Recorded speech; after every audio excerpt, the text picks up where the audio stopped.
Principios, medios y fines.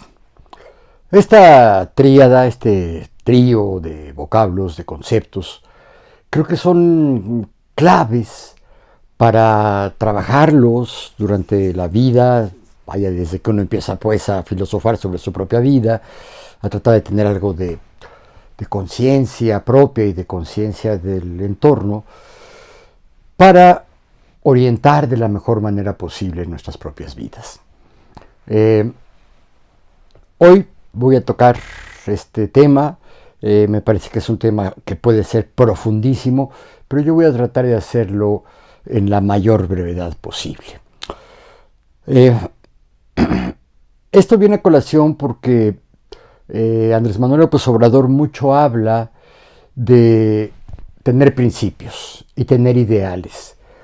Creo que de alguna manera cuando se refiere a los ideales se está refiriendo a las finalidades que uno consciente y más frecuentemente de forma inconsciente se plantea para vivir la vida.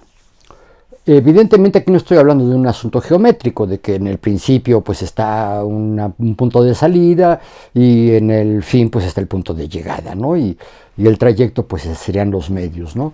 No, eso tiene que ver con los niveles de conciencia que orientan eficientemente la conducta. No cualquier juicio orienta la conducta, de ahí viene también una preocupación que ha sido recurrente en la izquierda mundial, que es la congruencia, que es el ser consecuente. ¿Por qué consecuente?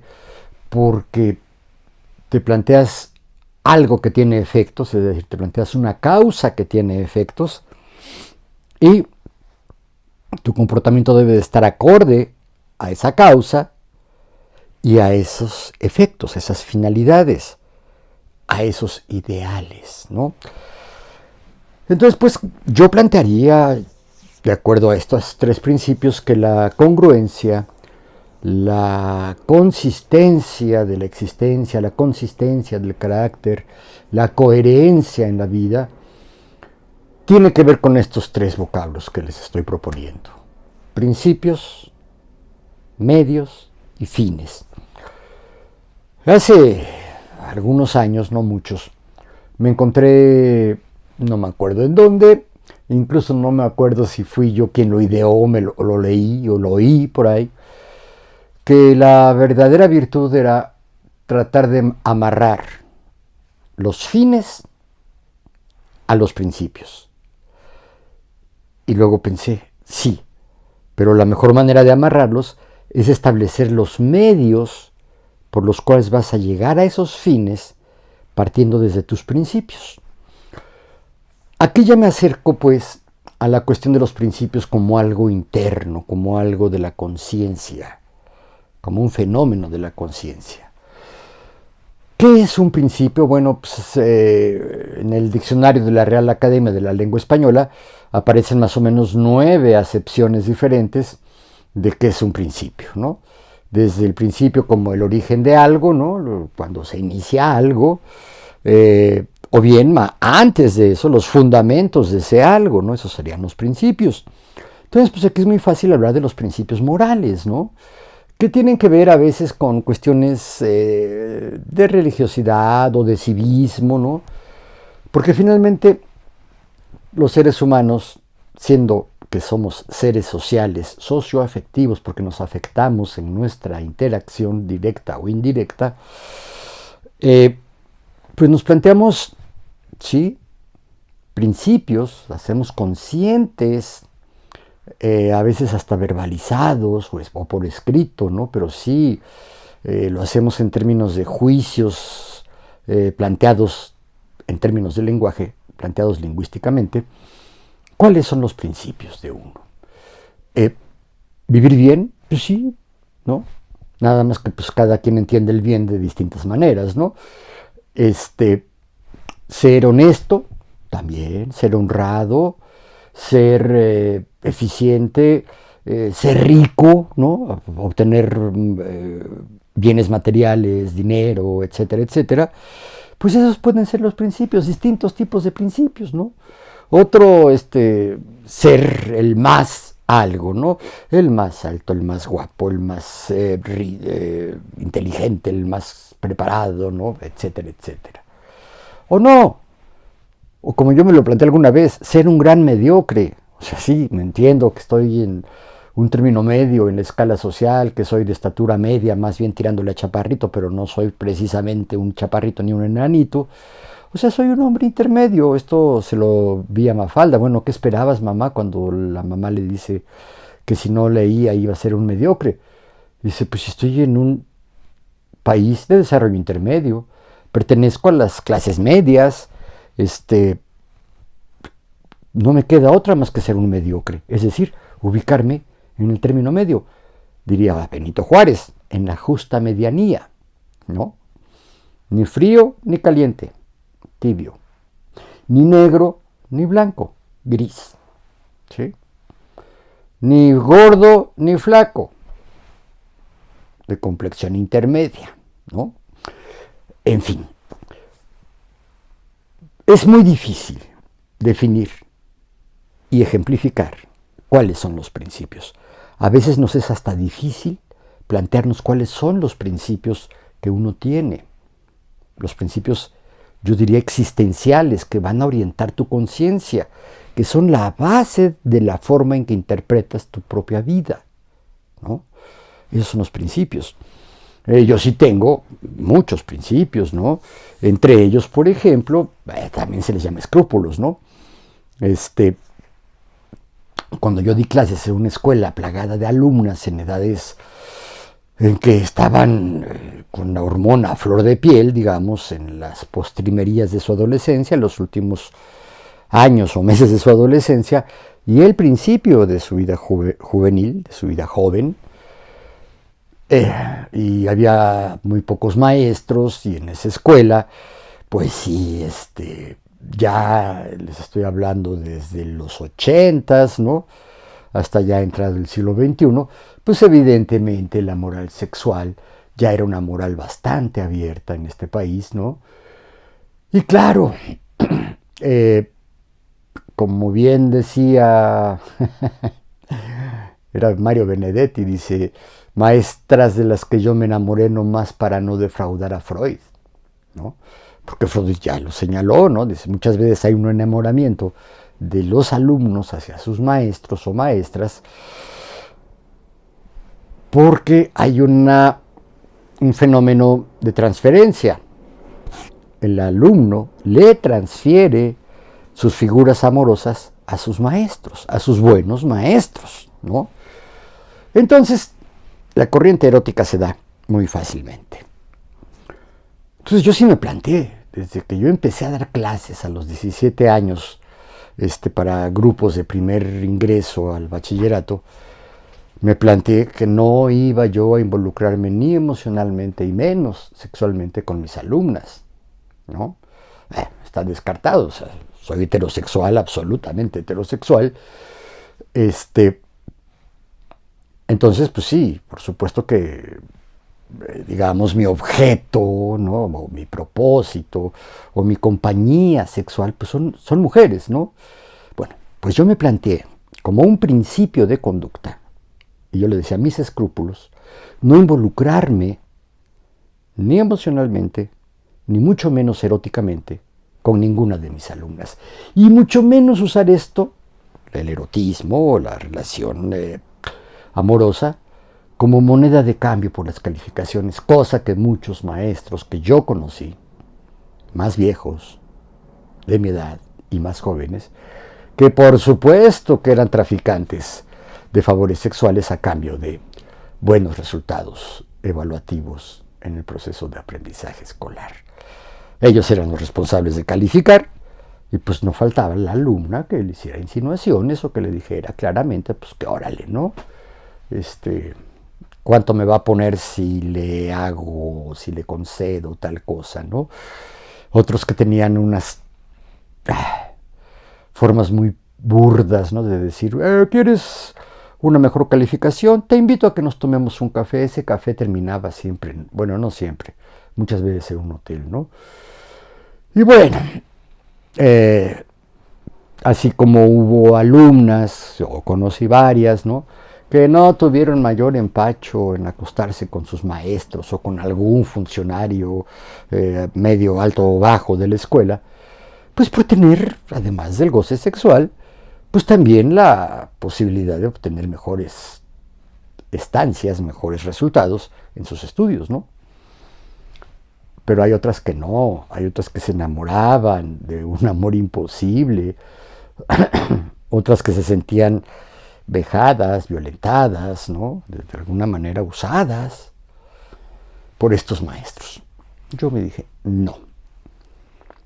Y llegó el momento en que yo tenía que aclararlo a los grupos de mis alumnas, ¿no?, pues para que ni lo intentaran, que se detuvieran. Y algunas que se acercaron a plantear un amorío, yo les decía, espérate, no se vale ahorita, ¿no? O sea, ahorita yo tengo un montón de recursos, ¿no?, que no uso, que no utilizo, pues, que hacen que tú de alguna manera te sientas atraída por mí, ¿no? O sea, soy un maestro y soy un maestro, pues creo que bueno, ¿no? Al menos eso me hacen sentir ellas. Y pues si te llevo 10, 15, 20, 30 años de edad o más, entonces pues claro que yo tengo muchas ventajas y tú no. Si después de salir de la escuela, después de que te titules, sigues sintiendo esa atracción por mí, pues ya lo platicaremos, ¿no? Yo por supuesto tenía otro principio. Yo no me quería casar.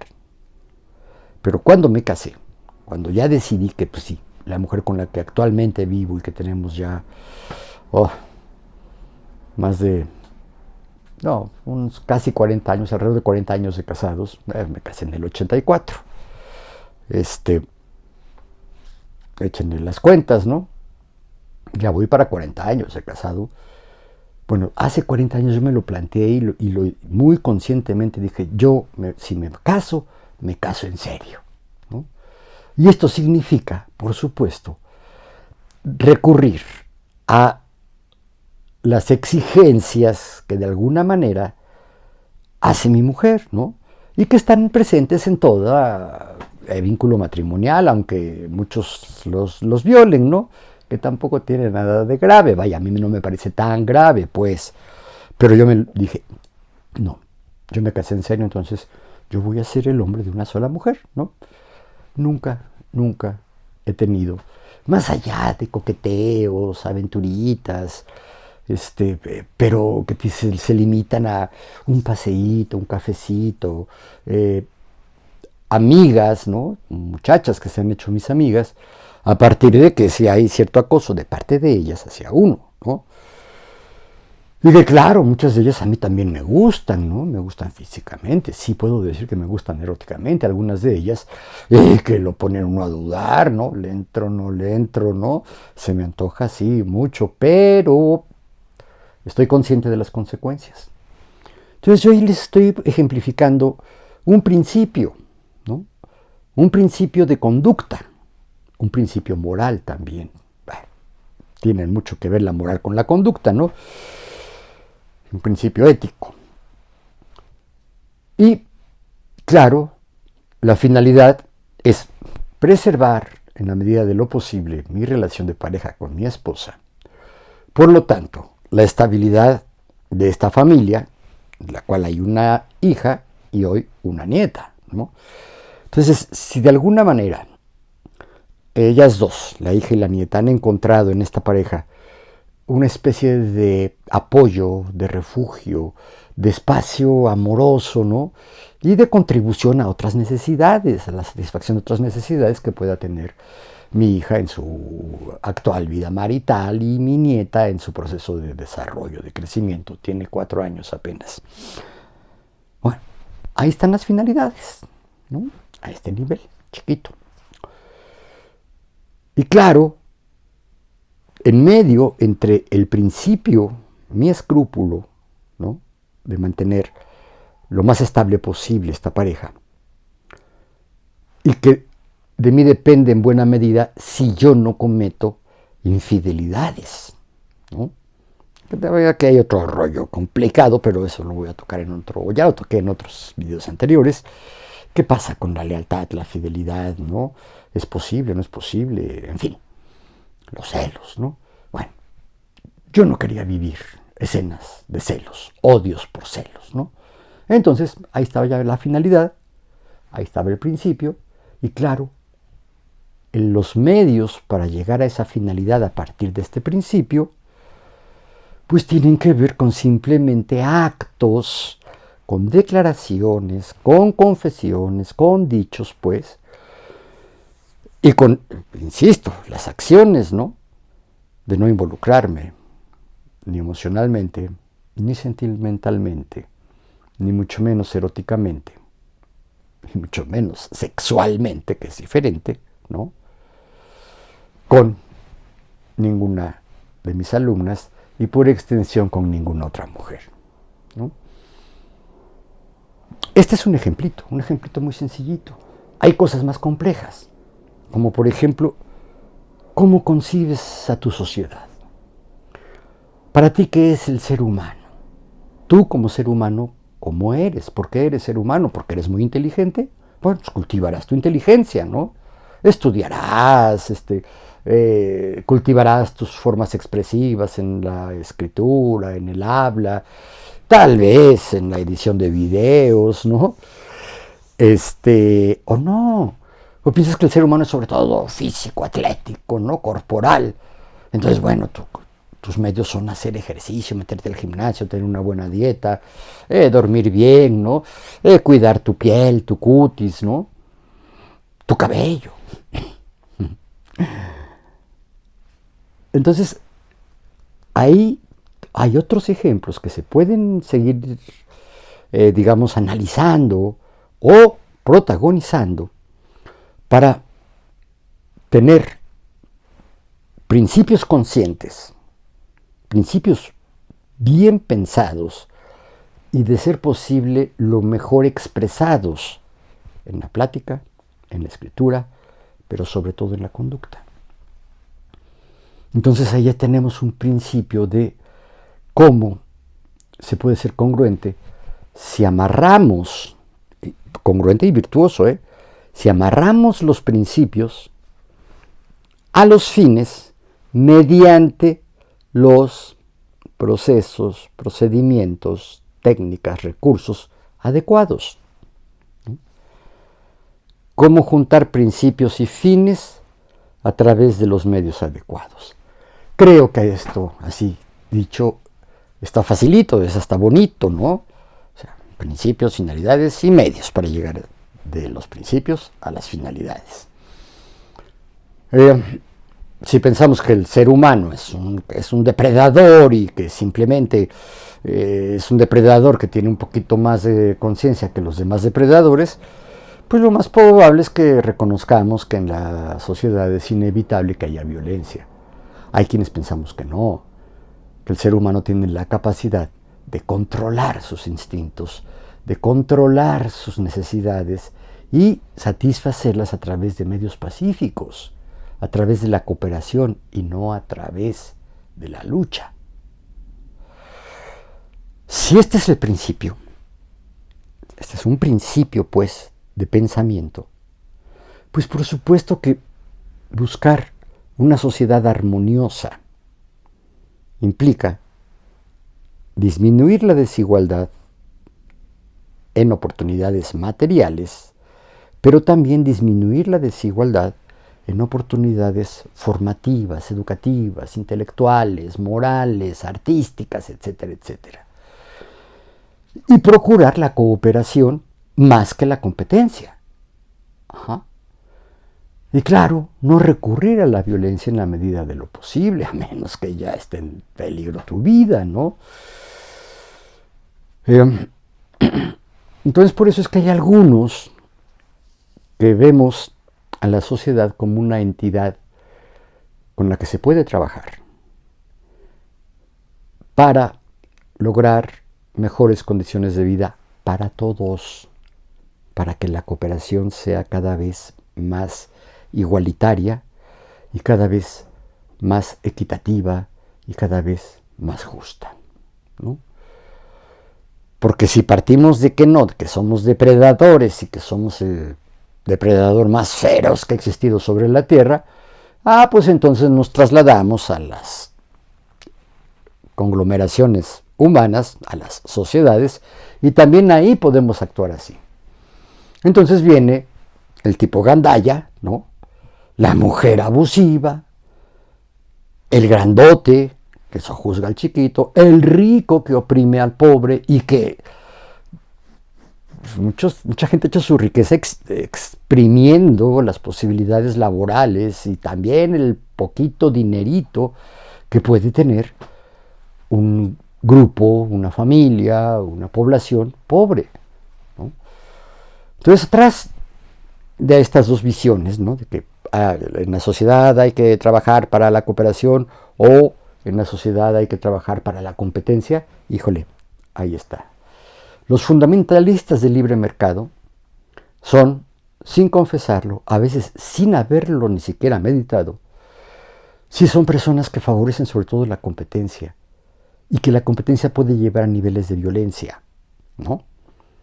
Entonces, en términos políticos, el propósito no es colaborar, no, tampoco ni siquiera es competir, es eliminar, acabar con el enemigo. Cuando el presidente dice yo no tengo enemigos, tengo adversarios, creo que lo dice bien, porque una cosa es no estar de acuerdo, ¿no? ¿Qué les digo yo en una competencia deportiva? Pues por supuesto que se trata de tener un acuerdo para tener esa competencia y ponerle reglas y respetar las reglas para ganar la competencia, pero no para acabar con los competidores, ¿sí? Los del libre mercado no siempre piensan así, muchas veces piensan o sojuzgamos y aplastamos y explotamos a los subordinados para que yo triunfe, ¿sí? Porque siempre que hay un triunfo hay derrotas de otros. Otro dicho que me gusta mucho es el primer perdedor es el que queda en segundo lugar dentro de una competencia, una competición, digamos, ¿no? Y claro, fue el primero que llegó, que no llegó en primero, ¿no? Entonces, el primer perdedor en una competición es el segundo lugar, ¿no? ¿Y cómo nos llenamos de orgullo cuando obtenemos un segundo lugar en las Olimpiadas o un segundo lugar en los promedios escolares, ¿no? Es complejo, ¿no?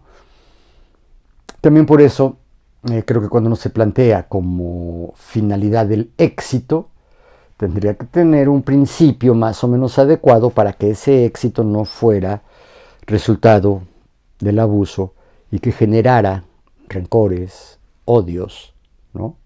O acciones en defensa. ¿En defensa de qué? Pues en defensa de tu vida, en defensa de tus bienes, en defensa de tu integridad personal, en defensa de tu dignidad, ¿no? Si a ti te están aplastando todo el tiempo, tu dignidad también está siendo aplastada y muchas veces es el último reducto que te lleva a decir, bueno, pues ahora sí ya no me voy a dejar, ¿no? ¿Quieres competencia? Ahora le compitamos, pero vamos a competir recio, ¿no? Así como tú me aplicas todos tus recursos, pues yo voy a aplicar los que tengan, ¿no? Y a lo mejor encuentro algún recurso que el otro, el dominante, no conoce, no tiene, no domina, y es probable que se le pueda derrotar. En fin, yo regresaría nada más a decir lo que está en el título de este video y que es, me parece a mí, un fundamento muy valioso y que pues les sugiero, les pido a ustedes, a ti que ves este video, que lo tengas en cuenta, ¿no? La virtud está en poder amarrar los fines conectarlos, los fines con las finalidades a través de los medios adecuados. Esto es. Gracias por llegar hasta aquí. Nos vemos pronto.